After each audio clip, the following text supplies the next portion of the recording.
con el módulo de Cristología 2 y el día de hoy vamos a ver, es el tema número 10, si no mal recuerdo.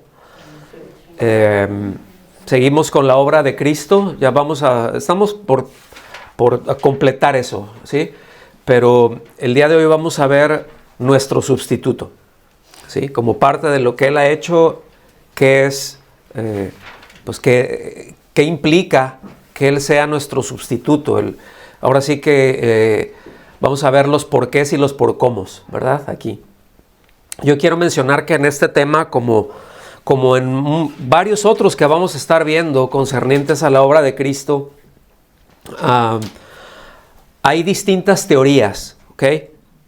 Es decir, ¿a qué me refiero con esto? Que hay, por ejemplo, quienes dicen, bueno, está la teoría de la sustitución por tal cosa, y la teoría de esto, es decir, eso tiene que ver con pensamientos de hombre, por eso son teorías, ¿ok? Lo menciono porque en muchas teologías sistemáticas las mencionan. Es decir, en los libros más completos, por ejemplo, en los autores de teología sistemática, hay muchos que no se limitan a decir, bueno, esto es lo que yo pienso, ¿no? O sea, que van un poco más allá y luego dicen, bueno, está tal teoría, pero esto no va por esto, fulanito de tal dice esto, ¿sí me explico? Y hacen análisis de muchas cosas. Ahora, repito, eso se da, ¿no? Eso es lo que uno se encuentra en los libros de teología sistemática, ¿no? En distintos autores de teología sistemática. Y bueno, pues está bien, ¿no? Está bien que esté ahí porque es información, porque uno aprende, son cosas que ahí están. Sin embargo, nosotros nos centraremos y nos limitaremos a lo que está expresado en las Escrituras. ¿Ok? Esto es muy, muy importante, porque cuando entramos en teorías y cuando empezamos a ver, ahora sí que cosas extrabíblicas, no quiere decir que no las debamos de ver. Quiere decir que primero necesitamos tener en claro qué dice la Biblia, qué está explícitamente puesto ahí en las Escrituras, porque de otra manera, si no tenemos firme, si no tenemos en claro eso, vamos a entrar en especulaciones, ¿sí? Es decir, vamos a entrar en un terreno filosófico, teológico. Eso ya son especulaciones y no vamos a entrar por ahí, ¿sí?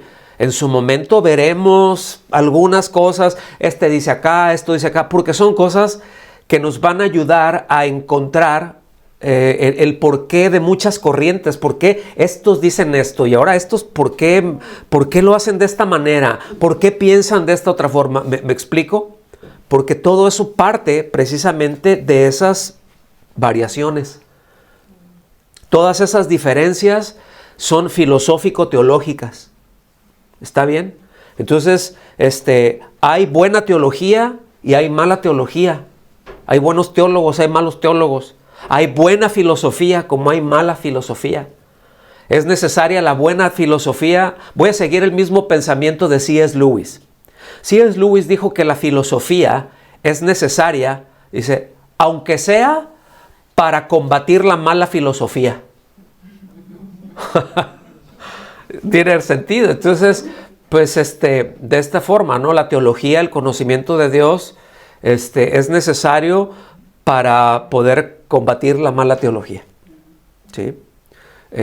Yo quiero recordarles siempre que luego vemos el teólogo fulanito de tal, el teólogo sotanito, ya es como que, ay no, ya tremendo, ¿verdad? Ya eso lo hace una autoridad en el tema. No. La verdad es que no. Muchas veces tienen unas ideas muy, muy por fuera de lo que está en las Escrituras. Entonces, el apóstol Pablo les dice a los corintios, miren, lo voy a parafrasear, les dice, no debemos de pensar más allá de lo que está en la Biblia. Esto no quiere decir que no tengamos pensamiento propio, pero quiere evitar que entremos en especulaciones. Y en el terreno de la filosofía y en la teología se da mucho eso. ¿Está bien? Se da mucho eso. otra vez no vamos a entrar por ahí. Entonces, es importante conocer distintas posturas, qué es lo que piensa uno, qué es lo que piensa el otro, cosas que han surgido a lo largo de la historia de la iglesia, pero entendiendo que, bueno, solamente son eso, son posturas, ¿está bien? Que no escapan a interpretaciones prejuiciadas. Eso es muy importante tenerlo claro, ¿sí? Que, bueno, en algún momento su origen fue más orientado a un debate, o fue más orientado a tratar de corregir algo y que no siempre está bien, ¿verdad? Es decir, esto tiene que ver con un ejercicio teológico más desarrollado.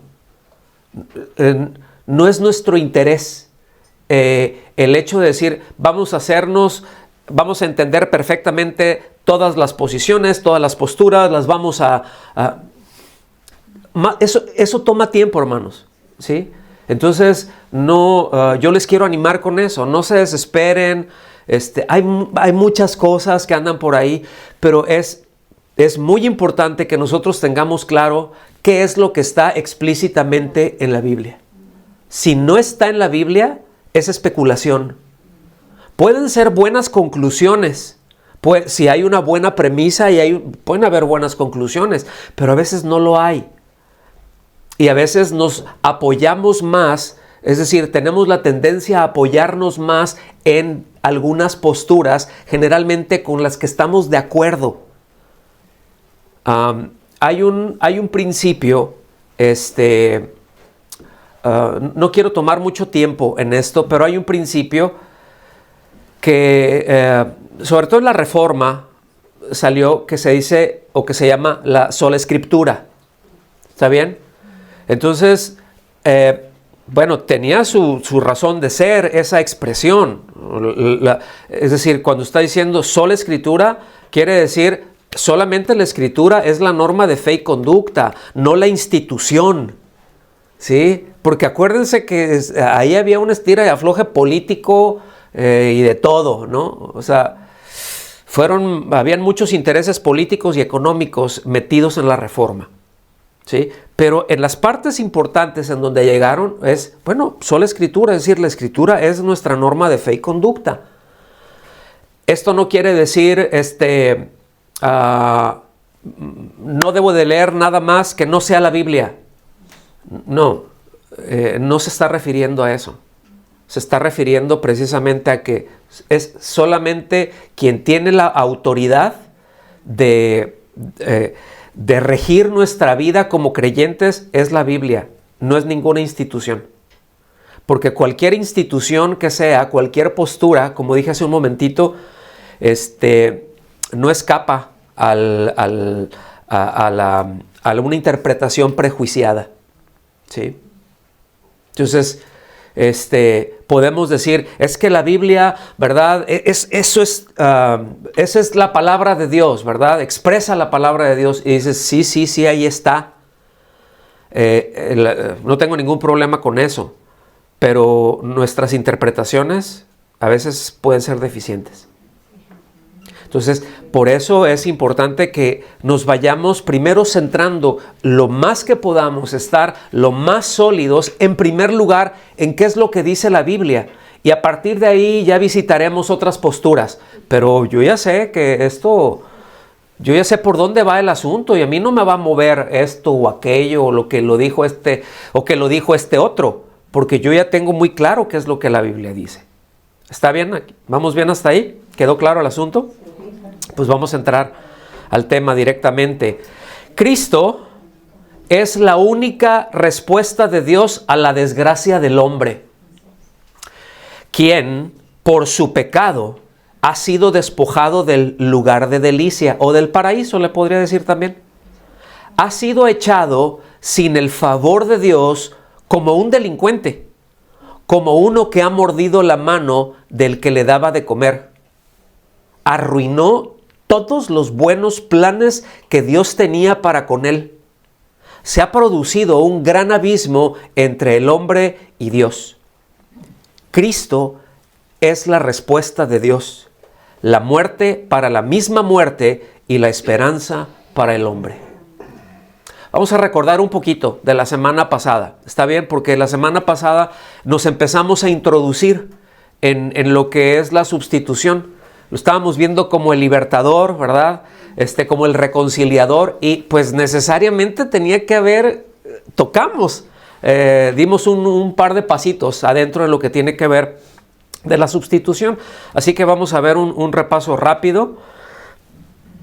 No puede haber amor sin una base de justicia, y no puede haber justicia si no hay pago por el crimen. Muy claro, ¿verdad?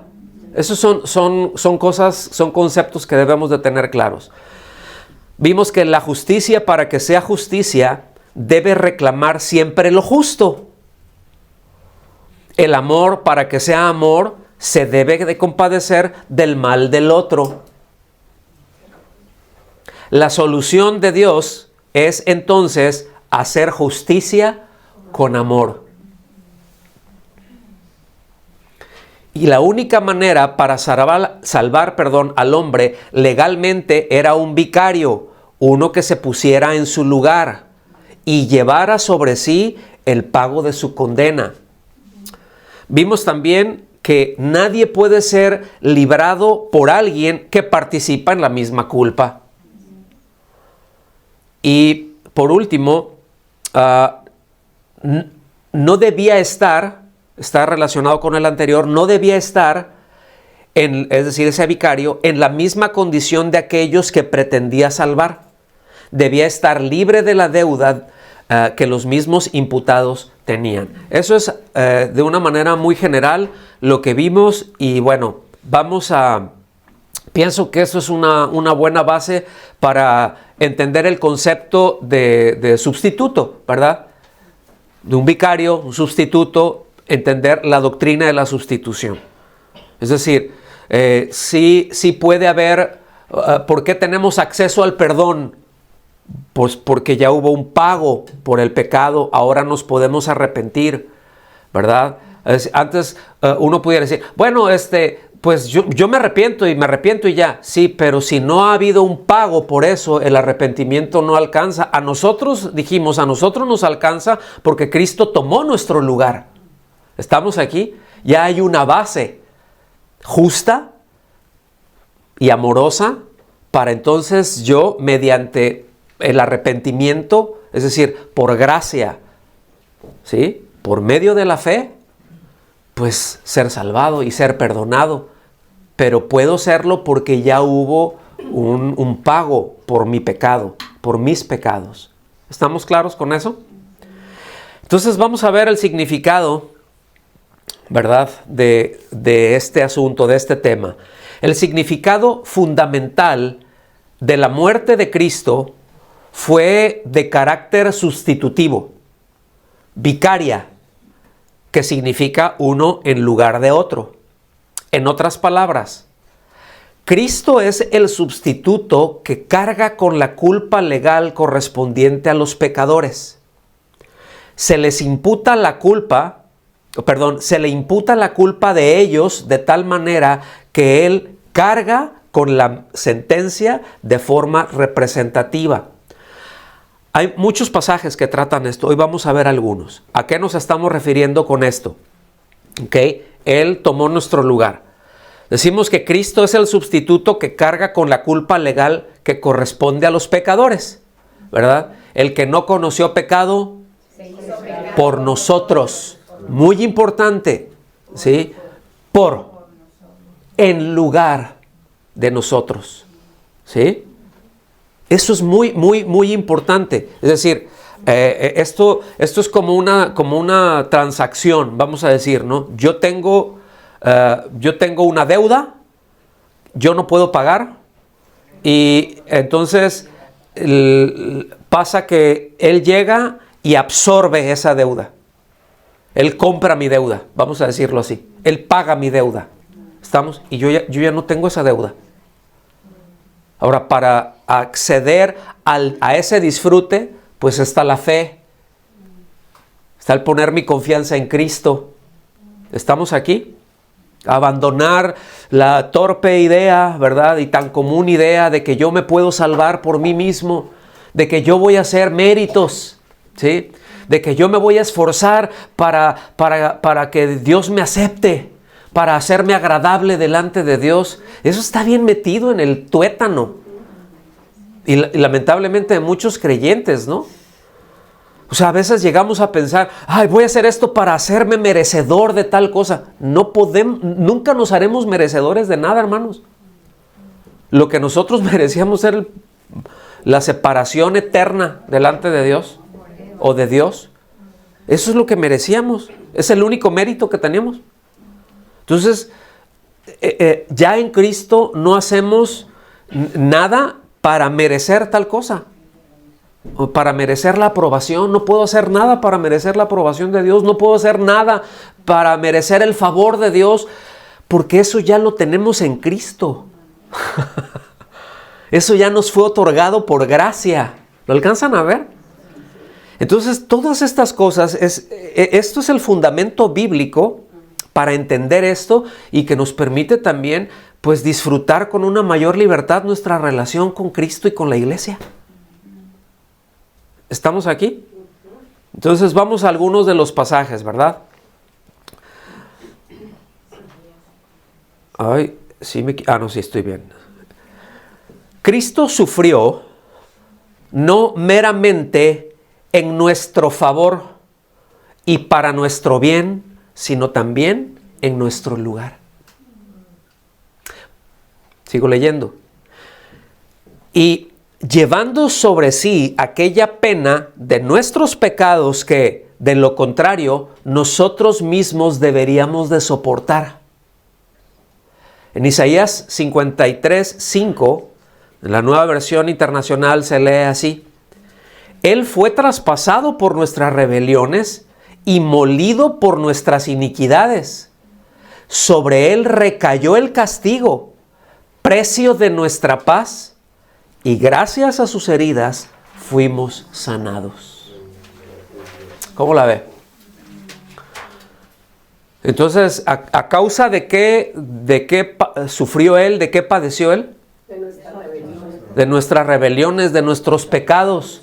Él no tenía.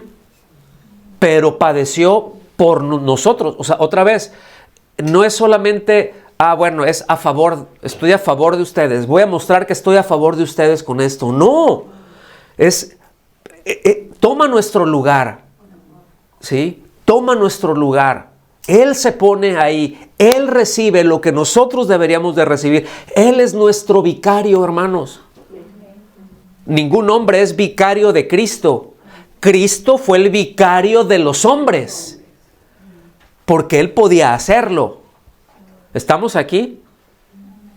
¿Sí está claro eso o no? Entonces, entendemos que esta pena que está hablando, pues es la separación de Dios para siempre en un lugar que fue creado para Satanás y sus demonios. Esa es la paga del pecado, esa separación. Eso es lo que se merece, ¿sí? Y eso fue fundamentalmente hecho para los demonios. Vamos a decir, el lago de fuego, como lo describe, no quiere decir que es un lago de fuego, pero es como lo describe el Apocalipsis, ¿sí? Es decir, un lugar de tormento, dice también Lucas, ¿verdad? Es un lugar de tormento. ¿Para quién? Es para Satanás y sus ángeles. Porque para ellos no hay sustituto, hermanos. Para ellos no hubo sustituto. Para ellos no hay perdón, porque no hay sustituto. ¿Ustedes se acuerdan en un principio cuando la primera promesa mesiánica, ¿no? Es decir, ya cuando Adán y Eva pecaron y ya el Señor ya viene y se los pone como camote, decimos en México, ¿verdad? Y bueno, le dice a la serpiente, ¿verdad? Dice que vendría como por simiente de la mujer, ¿verdad? El que la iba a herir en la cabeza. Es decir, esta es una expresión de va a acabar contigo. Tú vas a herir O sea, tú lo vas a herir en el calcañar, es decir, tú le vas a causar un daño, ¿verdad? O sea, te permito cierto daño, pero Él va a acabar contigo. Entonces, esa promesa la hace al ser humano. Ahí es en donde el enemigo, ¿verdad?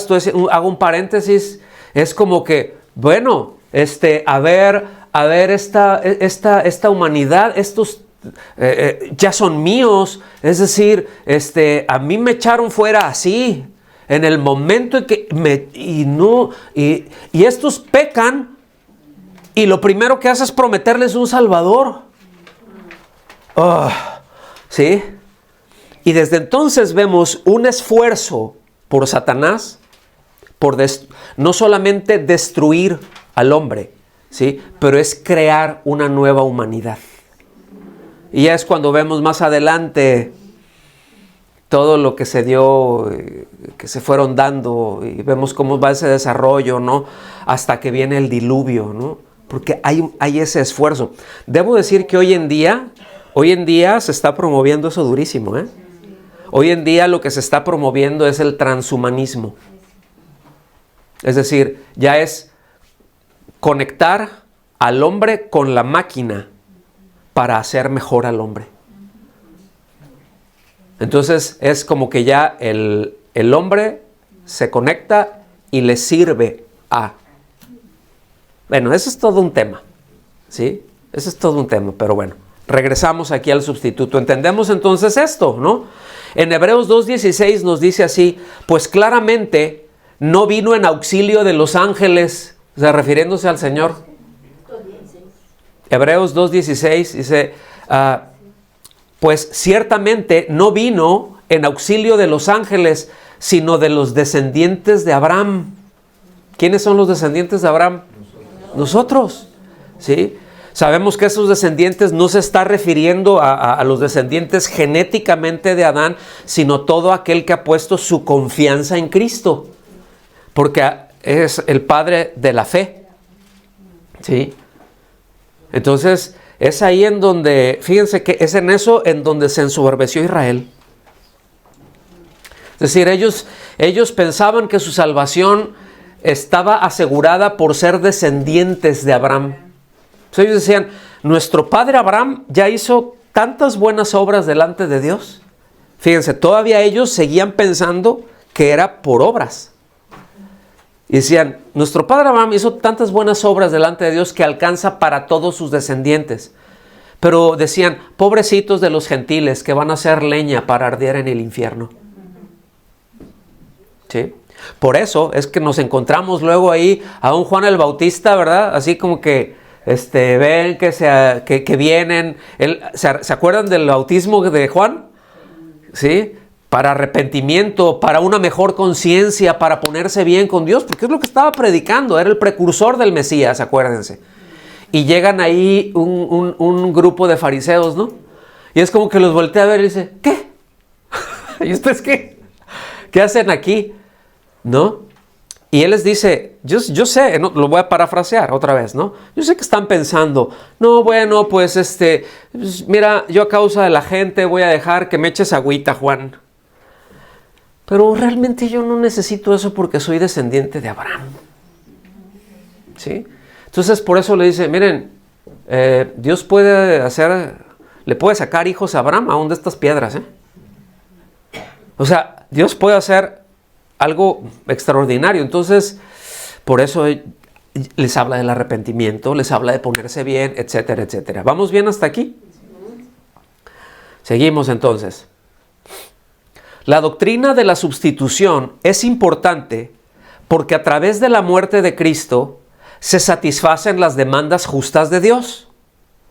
Fue una transacción legal en la cual Cristo lidió con el problema del pecado en lugar de la raza humana. Fue el sustituto por el pecado de la humanidad. No por el pecado de unos cuantos, es por el pecado de la humanidad. No por el pecado de unos cuantos elegidos. Ya luego vamos a hablar de eso. Y de eso sí vamos a entrarle bien duro a esa parte cuando lleguemos ahí. ¿Sí? Pero es por todos. Es decir, la provisión de un sustituto, ¿para quién es? Para toda la humanidad. ¿Y cómo puede la humanidad entonces disfrutar de esa provisión de Dios? Al creer en Él por medio de la fe. Por medio de la fe, al creer en Él, al poner su confianza en Cristo.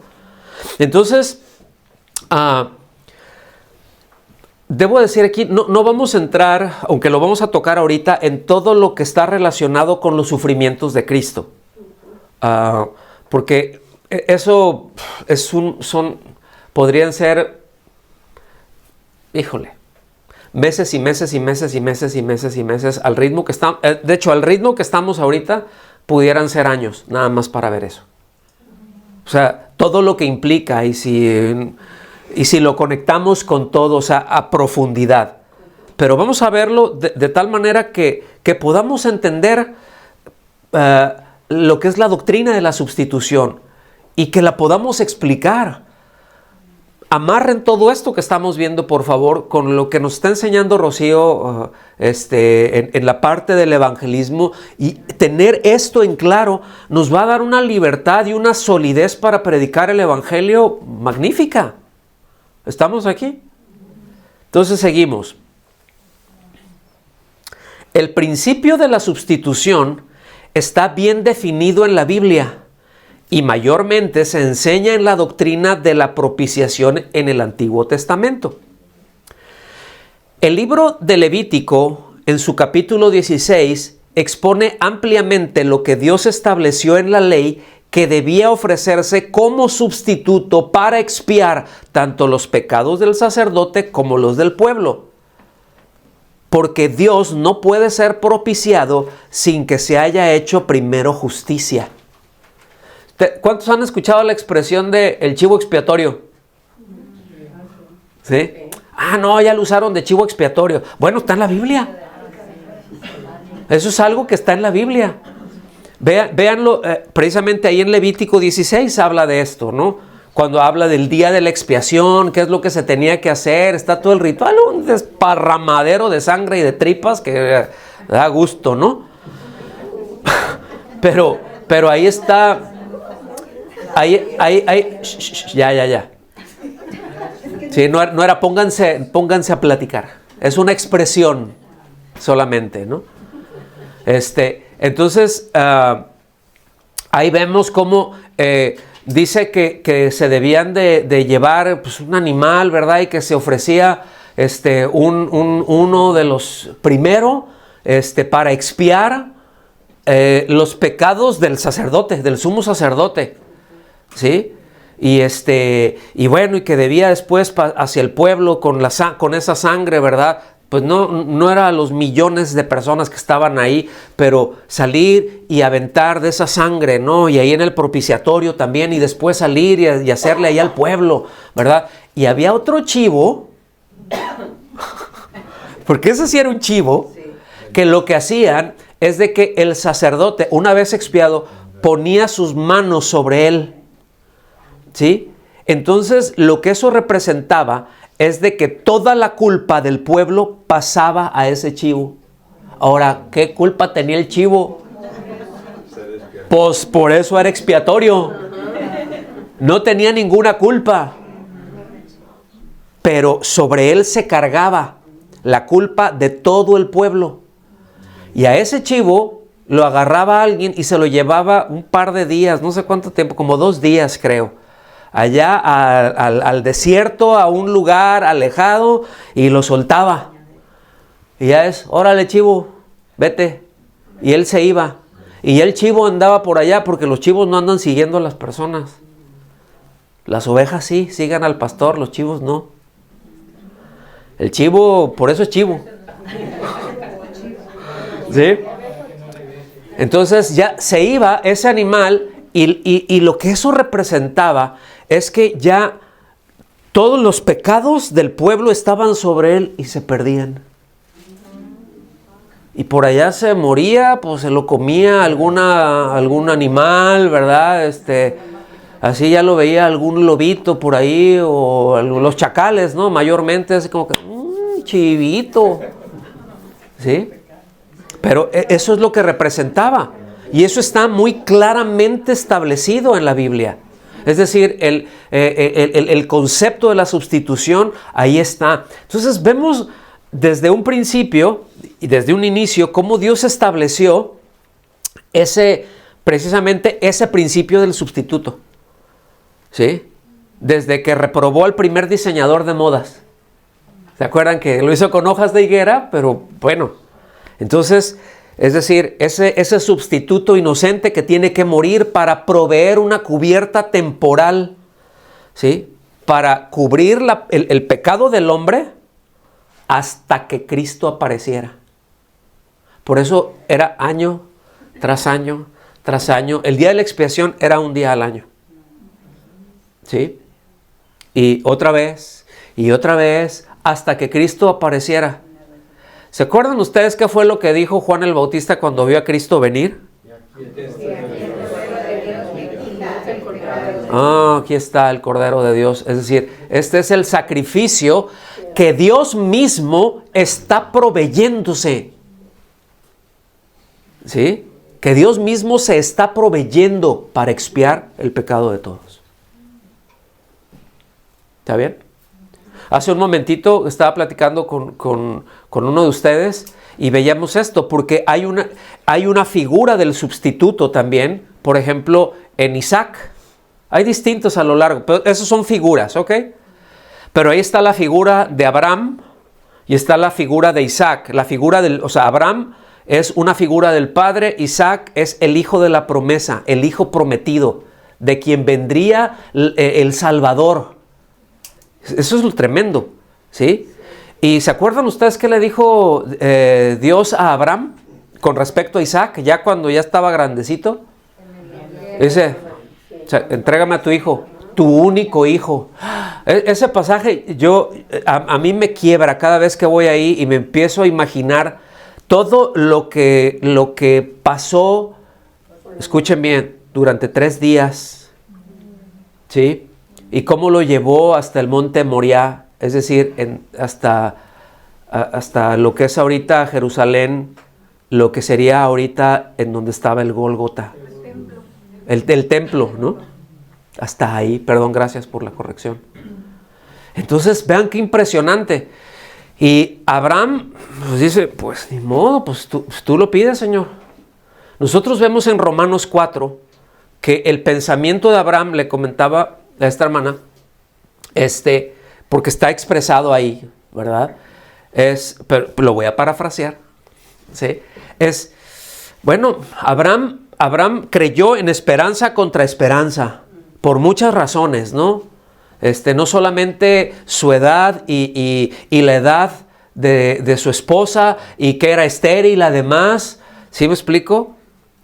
Pero además, no solamente en eso, sino que llevó a su hijo, dice, donde de manera figurada también lo recibió de los muertos. O sea, de manera figurada es como que Isaac también resucitó. ¿Está bien? Pero ¿se acuerdan que entonces cuando ya le iba a poner el cuchillazo, que le iba a cortar el cuello, ¿verdad? Al hijo lo iba a desangrar. Un ángel le dijo, ¡hey! Espérate. Yo no sé si le hizo, ¿no? Pero le llamó su atención y dice, no. Ya, mira, Dios ya lo sabía, ¿sí? Pero tú ahora ya sabes qué tan lejos puedes llegar. Aprobaste. Y tú sabes que estás aprobado. Ahí está el sacrificio. Y ahí volteó y estaba un carnero. Sí, ahí estaba que eso, bueno, era el sustituto. Por eso dice Jehová Jireh o Jehová el proveedor. ¿Sí? Ahora, cuando decimos, sí es cierto que nos provee de todas las cosas, pero cuando dice que Jehová es el proveedor, no se está refiriendo al proveedor de un par de chanclas cuando tengo necesidad. Cuando sale la expresión de Jehová proveerá, es Él proveerá para el sacrificio. Es decir, Él se proveerá para sí mismo. Y eso es lo que hizo en Cristo. Él es el enviado como sustituto nuestro. ¿Ya quedó más claro eso? Pues le seguimos avanzando. Cuando Jesús murió como nuestro sustituto, acreditó su muerte a la cuenta de todos los hombres que reciben su muerte como sustitución de la suya. Jesús murió la muerte espiritual, que fue un abandono del Padre al cargar sus pecados, y así poder dar vida espiritual a todos los reconciliados. Murió la muerte física para poder resucitar al tercer día y dar la vida a los reconciliados. Ahí está. Que decíamos hace un rato, ¿no? Me acreditó la muerte. Pagó mi deuda. Tomó mi lugar. ¿Sí está claro eso, hermanos? Sí. Hasta aquí. Vamos a ver qué es lo que nos dice. Ahora, quiero hacer un breve paréntesis. Y voy a estar insistiendo. Lo he dicho varias veces, pero voy a seguir insistiendo en esto. ¿Por qué? Porque nosotros nunca debemos entender, bíblicamente, muerte no es término. Eso era en el pensamiento griego. Se terminó, ya se murió, se terminó. ¿Sí? En el pensamiento de Dios, muerte es separación de Él. Nada más. ¿Estamos aquí? Muy bien. Por eso es cuando que estaba ahí en la cruz, ¿sí? ¿Se acuerdan de Padre, Padre, ¿por qué me has abandonado? O sea, ¿por qué me has dado la espalda? O sea, porque cargó en Él todos los pecados de la humanidad. Desde el primer pecado de Adán hasta el último que se cometa. Eso pesa, ¿no? O sea, a veces nosotros no nos andaba remordiendo la conciencia porque no le devolvimos el cambio a nuestra abuelita que nos mandó por las arepas o las tortillas, en mi caso. ¿Sí? Imagínense el peso de todo el pecado de toda la humanidad. ¡Qué impresión! Miren, solamente Cristo podía hacerlo. ¿Sí? El Teoantropos, el Dios hombre. ¿Okay? Primera de Pedro, capítulo 3, versículo 18, en la versión de Cantera Iglesia se lee así. Porque también Cristo murió una vez por los pecados. ¿Cuántas veces? Una sola vez. ¿Sí? El justo por los injustos. Ahí está, por. ¿Sí? Por, en lugar de. ¿Para qué?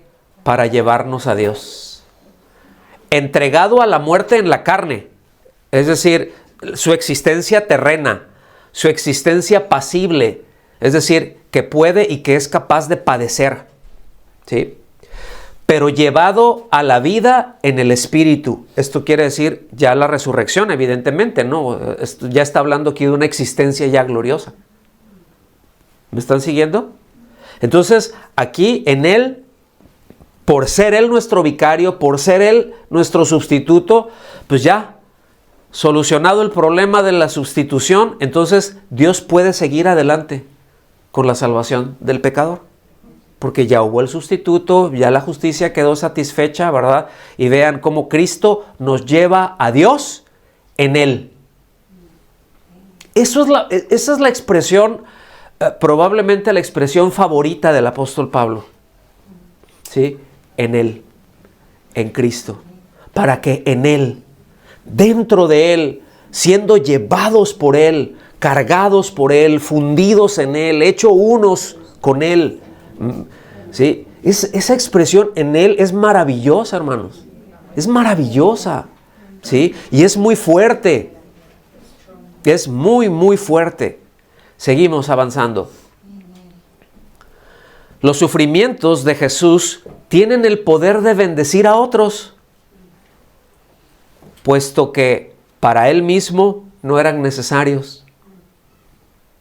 No tenía necesidad de sufrir como resultado de sus pecados. Pues nunca pecó, ¿verdad? Ni tampoco necesitó la disciplina del sufrimiento como manera de ser purificado de su maldad. Pues no había maldad en él. No había en sí mismo ninguna razón por la que habría de conocer el dolor. ¿Por qué? ¿Sí? Todos sus sufrimientos tenían que ver para proveer la salvación a todo aquel que cree. ¿Cómo la ve? Tremendo, ¿no? Por eso les dije hace un momentito, hablar acerca de los sufrimientos de Cristo es que es toda la Biblia. Todos los libros de la Biblia tratan eso. No hay ninguno que se escape. Todos tratan eso. Todos hablan de eso. Entonces, él no solo no pecó, como ya sabemos, él era imposible que pecara, ¿verdad? Por eso ahí en 2 Corintios 5:21 dice, al que no conoció pecado. O sea, no tuvo nunca nada que ver con el pecado. No tuvo la experiencia de pecar. El pecado no tenía ningún trato personal en él. ¿Sí? No había nada en él. Por eso cuando lo iban a arrestar, la noche que lo arrestaron, dice, bueno, ahí vienen por mí. El enemigo nada tiene que ver. O sea, él no tiene nada en mí. O sea, no hay nada por lo que él... no hay absolutamente nada que me ligue a él. Ninguna obra mía me liga a él. Con razón, el apóstol Juan, ¿verdad? Dice, para esto apareció el Hijo de Dios. Cuando dice para deshacer, o también traducen para destruir las obras del maligno, pero literalmente es para desligar. Está hecho un nudo, ¿verdad? Ahora sí que trae un nudo cochino, ¿no? Ay, no se le ve por ningún lado. Y no, lo que el Señor viene y dice, a ver, con permiso, ¿verdad? Y ya, nada tienes que ver. Ya, están muertos al pecado, es decir, separados del pecado. ¿Sí? Maravilloso, ¿no? Sufrió las humillaciones más profundas. Su dolor jamás se expresó en otra cosa que no fuera sumisión. Es decir, en sumisión al Padre, con una voluntad rendida, ¿verdad? Fue siempre puro, perfecto, sin mancha, santo, aceptable a Dios. Por eso podía ser nuestro vicario. Porque estaba en la condición que Dios creó al hombre. ¿Lo alcanzan a ver? Vámonos avanzando. La Biblia entonces enseña sin rodeos que Cristo con su muerte afrontó las demandas de la justicia a cuenta del pecador. Otra vez, Él tomó nuestra culpa y nosotros tomamos su justicia. Hubo ese intercambio. ¿Sí? Fíjense qué maravilla, ¿no? Qué maravilla. Toma nuestras culpas y nos da. Es decir, a Él se le acreditan o se le imputa nuestro pecado y a nosotros se nos acredita o se nos imputa su justicia. ¿Okay? Por eso es que estamos en Cristo. Por eso es que al tener ya su vida y al estar en Cristo, lo que el Padre ve y voltea, ya no ve a Raúl pecador, sino ve a Cristo el justo. ¡Qué maravilla! Eso es, híjole, eso está para dejar, de hecho, yo no sé ustedes en casita, que lo vean, que lo mediten. Si vamos más para allá, nos va a dejar sin palabras, con el nudo con un ñudo aquí y más de una lágrima, yo estoy seguro. Sí, yo sé lo que digo. Dice, y cuantos hayan de venir a Dios por medio de Él, son salvos sin la más leve infracción de la santidad divina. Y si se pregunta, ¿dónde está entonces la misericordia divina? La respuesta es que ya se manifiesta en la provisión de un Salvador que satisfaga las demandas de la justicia divina. ¿Sí? Recuerden que no hay amor sin justicia. ¿Sí? Que no hay justicia sin que no se castigue al culpable. Y Dios mostró su amor en que siendo aún pecadores, Cristo murió por nosotros. Ahí mostró su amor. ¿Sí? Y al Cristo morir por nosotros, pues ahí mostró su justicia. Entonces el problema resuelto: Cristo, amor y justicia. Vamos a un par de versículos. Primera de Pedro, capítulo 2, versículo 24 de la Nueva Biblia de las Américas, dice: Él mismo llevó nuestros pecados en su cuerpo sobre la cruz, a fin de que muramos al pecado, es decir, que seamos separados del pecado. A eso se refiere. Morir al pecado es es morir, es ser separados del pecado, dice, y vivamos a la justicia, que seamos unidos a la rectitud de Él. Hace ratito Rocío nos hablaba de esto, ¿no? Que luego el concepto que tenemos de justicia muchas veces se parece más a equidad.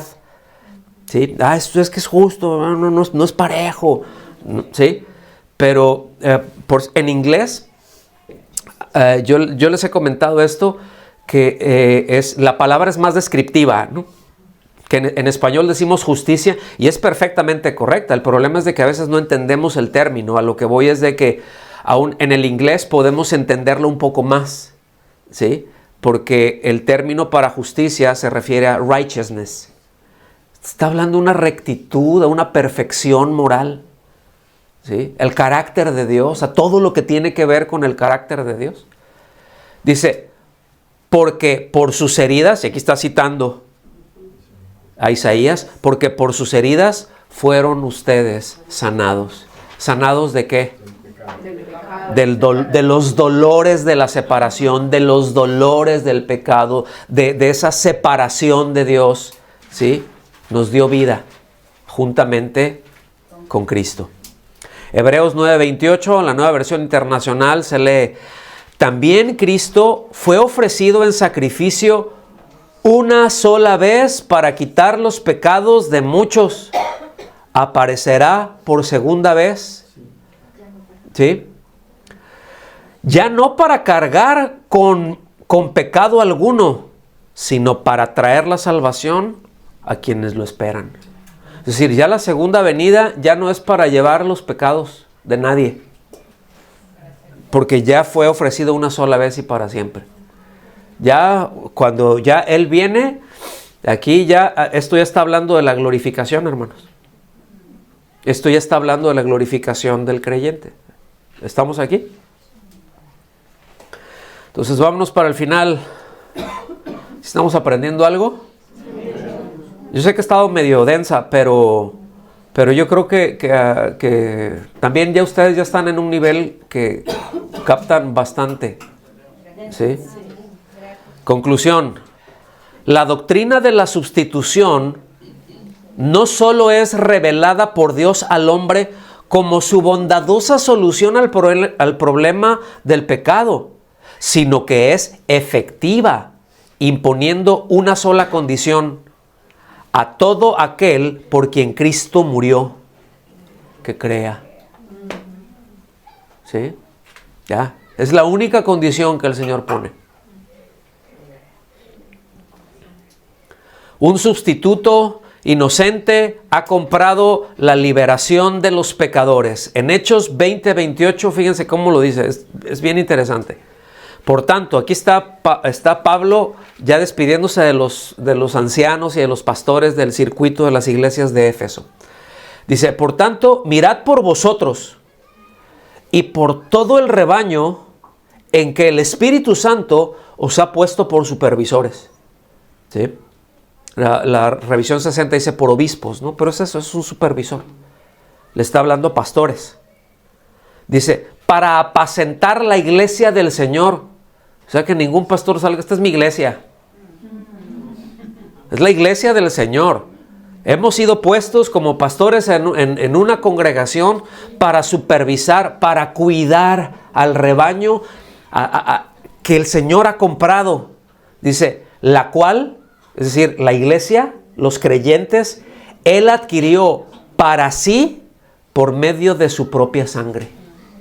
¿Para quién la compró? Para sí. ¿A quién, es decir, a quién le pertenece? ¿Ven cómo aquí ya está también, cómo es nuestro libertador, el que paga el rescate, el que nos reconcilia, el sustituto? Todo eso está ahí metido. ¿Lo alcanzan a ver o no? Sí. Entonces yo estoy seguro que con todo esto que estamos viendo, muchos de estos pasajes van a cobrar mucho sentido cuando los vuelvan a leer. Porque es libertador, es que la paz, Él hizo la paz con nosotros porque fue nuestro sustituto, porque hubo pago. O sea, ya todo eso, al ver un versículo lo vamos a entender que está hablando de todo eso. Por eso lo estamos desglosando. ¿Lo alcanzan a ver o no? ¿Sí les pasa así o nomás a mí?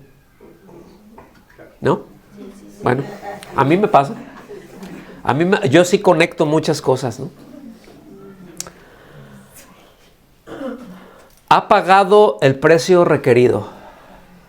Primera los Corintios 7:23, en la Nueva Traducción Viviente se lee: Dios pagó un alto precio por ustedes, así que no se dejen esclavizar por el mundo. O sea, ya le pertenecen a Él. No anden actuando como si el mundo fuera su dueño. No le anden sirviendo al mundo porque ustedes le pertenecen a Cristo. Eso es en buena medida se puede explicar lo que Rocío nos explicaba hace un rato, ¿no? Como una cosa es practicar el pecado y otra cosa es incurrir en un pecado. Y como muchas veces, pues no sé si seré nacido de nuevo o no, porque muchas veces, pues sí, ya le perteneces a Cristo, pero sigues esclavizado por el mundo. Esa no es la manera, eso no corresponde a un cristiano. Eso no corresponde a alguien por quien Cristo murió y a quien Cristo compró.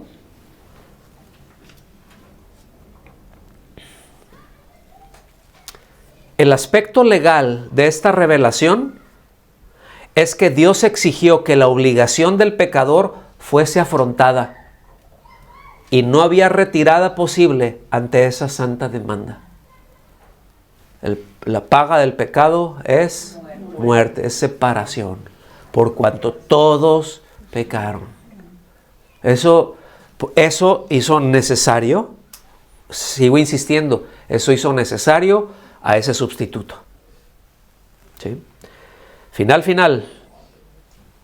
El amor de Dios se muestra en el hecho de que Cristo consintió voluntariamente en pagar la deuda. Y en el hecho de que el Padre acepta el pago de manos del sustituto. Así queda abierto el camino de la salvación para los pecadores a base de los sufrimientos y muerte del sustituto. Eso es la conclusión de la doctrina de la sustitución. Aquí podríamos hablar bastante más, pero creo que ha quedado claro. ¿Sí, verdad? Vamos a darle gracias al Señor. Dios, te damos muchas gracias por tu palabra. Quiero rogarte, Señor, en el nombre de Jesús, que tu Espíritu Santo venga y selle en nuestros corazones esta verdad, que traiga ese entendimiento a cada uno de nosotros y esa solidez en nuestra vida espiritual, que nuestro corazón se afiance más en ti, Señor, y que ilumines y continúes iluminando más nuestros pensamientos, nuestro corazón con tu palabra, Señor, y podamos entender y no ser movidos de ahí, porque estamos sólidamente asentados sobre la roca que eres tú, Señor. Y por encima de cualquier filosofía humana, por encima de cualquier teología que se origina en el pensamiento del hombre, por encima de todo eso, nosotros necesitamos tu palabra, Señor. Porque cuando tú nos hablas, tú nos das vida, Señor. Tus palabras son espíritu y son vida, Señor. Te damos las gracias en el nombre de Jesús. Amén. Amén. Que Dios los bendiga. Esse estado tu percebes